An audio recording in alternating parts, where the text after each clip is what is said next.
आपसे जब जुड़ाव ढूंढता हूं तो अपने आप ही मेरे को यहां आना के लिए व्यवस्था हो। तो मैं सबसे पहले तो अनुरोध करना चाहता हूं, थोड़ा करना चाहता हूं इस थार के प्रत्येक व्यक्ति को, प्रत्येक नागरिक को, कि अपने आप को पहचानो, अपने अस्तित्व को पहचानो। वो अपना आप को जब पहचानोगे, अपने अस्तित्व को पहचानोगे, तो यहां आने के बिना आप लोग नहीं रह सकोगे, नहीं रह सकोगे। ये मंच और किसी का नहीं है, ये पंडाल और किसी का नहीं है, ये लोग और किसी के नहीं, ये आप खुद हो। ये संघर्ष और किसी का नहीं है, ये थार में, इस रेगिस्तान में रहने वाला हर व्यक्ति का है। मैं धन्यवाद देना चाहता हूं विश्नोई जाति को कि आज भी जो जामोजी ने उनको जिस रास्ते के ऊपर रास्ता बताया है, उस रास्ते के ऊपर चलकर आज इस आंदोलन का नेतृत्व कर लिया। तो ये नियम बदलने चाहिए। नियम कैसे बनने चाहिए, ये संघर्ष समिति तय करे, साधु संतों के सानिध्य के अंदर तय करें कि ये नियम कैसे बनने चाहिए। नियमों में भी अलग अलग राय है। एक राय यह है कि राजस्व के अंतर्गत बनना चाहिए, दूसरी राय है कि ये जो वन नियम बने हुए हैं, जो फॉरेस्ट एक्ट बना हुआ है, उसके माध्यम से बनने चाहिए। कि राजस्व के जो नियम है उससे फॉरेस्ट एक्ट के नियम कठोर है। पर इसमें मैं राय नहीं देना चाहता हूं कि मेरे से ज्यादा नियमों के बारे में समझ रखने वाले इस थार के रेगिस्तान के अंदर हजारों लोग हैं जो नियम को मेरे से ज्यादा जानते हैं। किसी के अंतर्गत नियम बनाऊं, पर नियम बनाऊं। यह आंदोलन चल रहा है, उस आंदोलन चलते हुए आंदोलन में क्या हम लोग खेजड़ी बचा पाई, तो उसका उत्तर है नहीं, हम लोग खेजड़ी नहीं बचा पाए। दोषारोपण नहीं दो, ये दोष अपन सबका है। यहां तो आंदोलन हो रहा है, उसके समानांतर अपनी खुद की धरती के ऊपर खेजड़ी लिया कटनी। वो खेजड़ी कटने किस आधार पर ही है? विकास और सरकार के नियम अलग बात है, पर कहीं ना कहीं हम लोगों के खुद के परिवार के लोग उसको काटने दे रहे हैं, कहीं ना कहीं हमारे परिवार के लोग उसको काट रहे हैं। तो परिवार के अंदर भी अपने कहीं ना कहीं कमी तो है ही, तो वह कमी को हम लोग दूर करें और अपने अपने तौर के ऊपर सब योगदान करें। तो नियम भजनलाल जी भरतपुर से आते हैं, उनके लिए दुनिया के अंदर सबसे ज्यादा भावना से कोई जुड़ी हुई चीज है हमारे मुख्यमंत्री की, तो वो गोवर्धन है। जब गोवर्धन परिक्रमा, जब मुख्यमंत्री बने, उसके बाद उनको गोवर्धन परिक्रमा सबसे ज्यादा याद आती कि गोवर्धन की माया के कारण ही वो मुख्यमंत्री बने। उस जैसे ही हम लोगों के लिए खेजड़ी पवित्र है। भजनलाल जी, सिर्फ यह संदेश मैं आपको देना चाहता हूं, जितना प्रिय आप लोगों के लिए वो गोवर्धन है, उतना ही हम लोगों के थार में रहने वाले 36 कौम के लिए हमारी भावना, हमारा अस्तित्व है उस खेजड़ी के लिए। उस गोवर्धन को बचाने के लिए भारत सरकार और राजस्थान सरकार ने क्या क्या नियम बनाए, मुझे पता है और उनको खुद को भी पता है। वैसे ही इस खेजड़ी को बचाने के लिए वही नियम और वही कानून आप बना सकते हो, सरकारें बना सकती है, भारत सरकार बना सकती है, राजस्थान सरकार बना सकती है। तो उस टेक्निकल बातों में हम लोगों को नहीं ले जाऊं, उन कागजों में हम लोगों को नहीं ले जाऊं। ये जिम्मेवारी किसी की है तो सरकार में बैठे हुए लोगों की जिम्मेवारी, और वहां भी हम लोगों के परिवार के लोग बैठे, वो भी अगर हम लोगों के लिए नहीं करवा पा रहे हैं, उसमें भी कमी और गलती हम लोगों की पीढ़ी की। मन से वो हम लोगों के लिए करवाना चाहते हैं। जब मेरी बात उन लोगों से होती है, चाहे किसी भी विचारधारा में हो, किसी भी पद में बैठा हुआ है, वो व्यक्ति चाहता है कि इस तरह का नियम बने, इस तरह की व्यवस्था बने, जिससे रेगिस्तान के अंदर, थार के अंदर खेजड़ी बचे।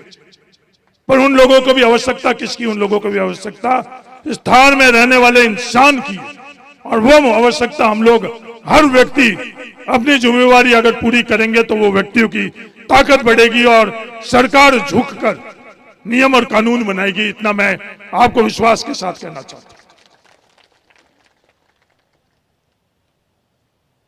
कानून बनेगा या नहीं बनेगा, ये सवाल ही ध्यान में नहीं रखोगे। मैं दुनिया को कहना चाहता हूं कानून तो बनेगा ही, यह कोई सवाल ही नहीं है कि कानून बनेगा या नहीं बनेगा। सवाल यह है कि कानून कब बनेगा। सिर्फ इकलौता सवाल यह है कि कानून कब बनेगा। वो कानून जल्द से जल्द बनाए। ये मैं आज इस आंदोलन की भूमि से ही कह रहा हूं और जयपुर ही आज रात को पहुंचूंगा और कल भी उस सरकार के अंदर बैठे हुए लोगों को कहूंगा कि थाड़ जल्दी से जल्दी कानून चाहता है। अब बहुत इंतजार हो गया।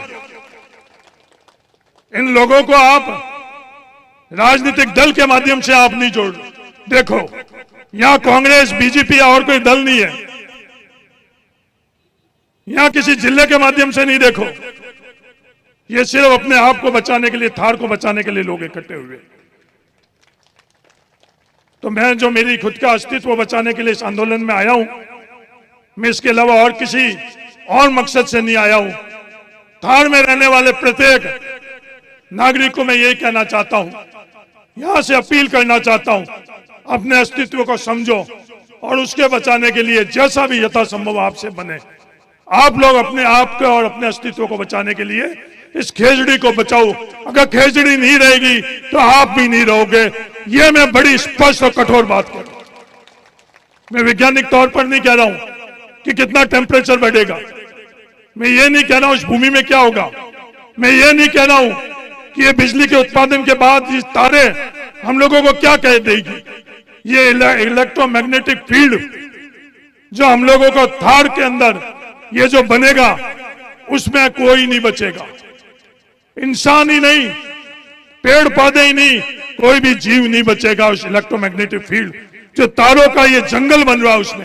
ये मैं नहीं कह रहा हूं, ये कोई भी वैज्ञानिक तौर के ऊपर इसको समझ ले तो अपने आप बता देगा। हम लोगों के लिए तो इकलौता वो एक तार है, वो तार नहीं है। वो आने वाले वक्त के लिए हम लोगों से क्या छीन रहा है, उसको भी मैं थार में रहने वाले लोगों को कहना चाहता हूं। उसको भी समझो। आने वाले वक्त के अंदर हमारे जीव, आज हम लोगों के लिए इंसान के लिए से पहले खेजड़ी और खेजड़ी के बाद में हिरण, इस थार के लिए हिरण सबसे महत्वपूर्ण है। पर क्या थार में हम लोग इस हिरण को जीने दे रहे हैं? उसका उत्तर है नहीं, हम लोग इस थार के अंदर उस हिरण को जीने नहीं दे रहे। हमारे पूर्वजों ने इस थार को, उस हिरण को जीने के लिए और पलने के लिए रखा था। और आज उस थार के अंदर हमने किस किस प्रकार उस हिरण को इस थार के अंदर समाप्त करने के लिए उस पर प्रहार कर रहे हैं। आज जो सुअर बंडूरे घुस गई हैं, वो बंडूरे हम लोगों को क्या कीमत चुकाने पड़ रहे हैं, ये भी हम लोगों को समझने की आवश्यकता है। पर आज इस धरती में हम लोगों को सिर्फ और सिर्फ खेजड़ी, खेजड़ी और सिर्फ खेजड़ी की तरफ ही हम लोगों को अपना केंद्र रखना चाहिए। आप सबको मेरे तरफ से धन्यवाद ही नहीं, साधुवाद। मेरे खून के तरफ से आप सबको बहुत बहुत साधुवाद। मेरे अस्तित्व के तरफ से आप लोगों को सबको साधुवाद। जो आप लोग संघर्ष कर रहे हो, वो संघर्ष थार का प्रत्येक व्यक्ति करेगा, ये आशा ही नहीं, मुझे विश्वास है। और किसी को बचाने के लिए नहीं, अपने खुद को बचाने के लिए करेगा। और ये कानून बनेगा। आप परशुराम जी कह रहे थे साधु संत क्या लेकर आए हैं, ये उन्हीं के चरण हैं। इन्हीं चरणों के अंदर वो कानून आएगा, ये विश्वास रखो। और कहीं नहीं आएगा। इनके चरणों में ही कानून बनाकर अपने को लेकर आना है। और वो प्रत्येक नागरिक की जिम्मेवारी बनती है कि अपन वो कानून बनवाए।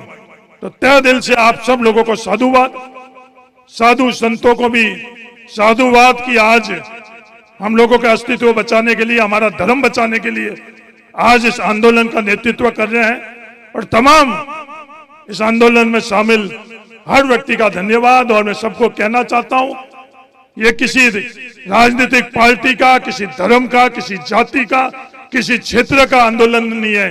ये पूरा इस थार रेगिस्तान का आंदोलन है। आप सब आओ और अपने आप योगदान करो। धन्यवाद। जय हिंद। राम राम।